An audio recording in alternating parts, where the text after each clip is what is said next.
আসসালামু আলাইকুম প্রিয় দর্শক, এক ফোন থেকে আরেকটি ফোনে কিভাবে আপনারা টাকা এমবি ট্রান্সফার করবেন। অনেক সময় দেখা যায় আমাদের প্রিয় মানুষ অথবা আমাদের ফ্যামিলি কারো ফোনে টাকা থাকে না। আপনি চাইলে আপনার ফোন থেকে অন্য কারো ফোনে টাকা ট্রান্সফার করতে পারবেন অথবা এমবি ট্রান্সফার করে তাদেরকে দিতে পারবেন। তো চলুন আপনাদেরকে দেখিয়ে দিচ্ছি এই কাজটি আপনারা কিভাবে করবেন। তার আগে ছোট্ট একটি কথা বলবো, যারা আমার ফেসবুক পেজে নতুন অবশ্যই আমাদের পেজটি ফলো করে রাখুন এমন গুরুত্বপূর্ণ নতুন নতুন ভিডিও পাওয়ার জন্য। তো এই কাজটি করার জন্য ফার্স্ট অফ অল আপনাকে যেটা করতে হবে, আপনি যদি রবি সিম থেকে রবি সিমে টাকা ট্রান্সফার করতে চান অথবা বাংলা লিঙ্ক থেকে বাংলা লিঙ্ক অথবা জিপি থেকে জিপি, আপনি যেটা থেকে ট্রান্সফার করতে চান না কেন সেই অ্যাপসটা আপনাকে ডাউনলোড করতে হবে।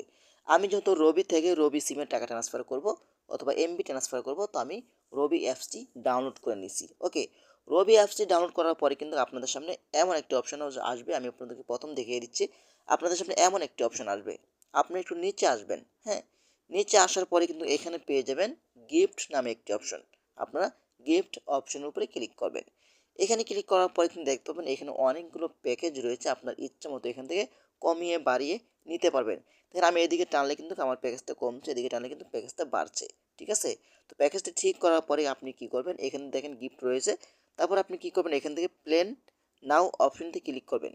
ওকে, এখানে ক্লিক করার পরে কিন্তু আপনি দেখতে পাবেন এখানে বিকাশ, নগদ, ঠিক আছে, আদার্স কার্ড এবং ব্যালেন্স, এটার মাধ্যমে কিন্তু আপনার প্রিয় মানুষ অথবা আপনার ফ্যামিলি কারো ফোনে এমবি ট্রান্সফার করতে পারবেন। ঠিক আছে, এখন টাকা ট্রান্সফার করবেন কিভাবে। টাকা ট্রান্সফার করার জন্য আপনি একটু ব্যাগে চলে আসবেন। তো আমি ব্যাগে চলে আসলাম, এদিকে একটু টানবেন, টানার পরে কিন্তু আপনি এখানে একটি অপশন আপনারা পাবেন, সেটা হলো ব্যালেন্স ট্রান্সফার। আপনি এখান থেকে ব্যালেন্স ট্রান্সফার অপশনটিতে ক্লিক করবেন। বাস, তারপর এখানে আপনি নাম্বারটি দিয়ে দেবেন, যেই নাম্বার টাকা পাঠাতে চাচ্ছেন। তারপর এখান থেকে অ্যামাউন্ট দিয়ে দিবেন। তারপর এখান থেকে এটা আই এগ্রি ক্লিক করে এখান থেকে কন্টিনিউ অপশনটি ক্লিক করলে সেই ব্যক্তির ফোনে টাকা চলে যাবে, কোনো ধরনের চার্জ কাটবে না। আপনি চাইলে কাজটি করতে পারেন, আপদে বিপদে আপনার প্রয়োজন হতে পারে। তো ভিডিওটি সেভ করে রাখতে পারেন অথবা ভিডিওটি শেয়ার করে রাখতে পারেন আপনার টাইমলাইনে। ধন্যবাদ সবাইকে, আসসালামু আলাইকুম।